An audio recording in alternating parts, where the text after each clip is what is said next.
ito ay rated SPG. Striktong patnubay at gabay ng magulang ang kailangan. Maaaring may masiselang tema, lengguwahe, karahasan, sexual, horror o droga na hindi angkop sa mga bata.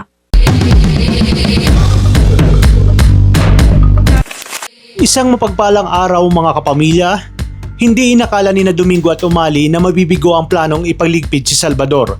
Sa halip na manahimik agad na nagtungo si Salvador sa presinto at walang pag-aalinlangan na itinuro si Domingo at Umali bilang mga taong nasa likod ng pananambang sa kanya. Dahil sa revelasyong ito, nagsimula ng mabuo ang mga piraso ng katotohanan.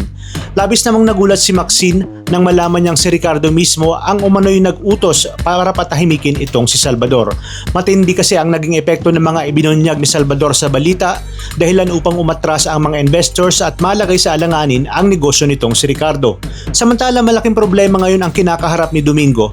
Paano niya ipapaliwanag kay Ricardo na pumalpak ang planong ipinagkatiwala nila kay Django at Paquito? Habang tumitindi ang tensyon, sinisi naman ni Paquito si Django dahil hindi nito pinangunahan ang sariling mga tauhan sa operasyon, dahilan upang tuluyang mabigo ang kanilang misyon. Dahil dito inutos ni Umali na puntahan agad si Django sa ginintuang lupa upang alamin ang buong pangyayari. Ngunit mas mabigat na balita ang naghihintay sa kanila. Isang tao lamang pala ang lumaban at walang awang bumugbog sa mga tauhan ni Django, at ang taong yon ay walang iba kundi si Gabo. Sa revelasyong ito, tuluyan ang nalaman ni Django kung sino ang sumiro sa kanilang plano. Kasabay nito, mabubunyag din na nakalabasan ng ospital si Rudy. Kapag nagsanib pwersa si Gabo at Rudy, handa na ba sina Django at Umali sa gulong tiyak na darating? Abangan ang mga susunod na kaganapan sa Coco Martin si Gabo.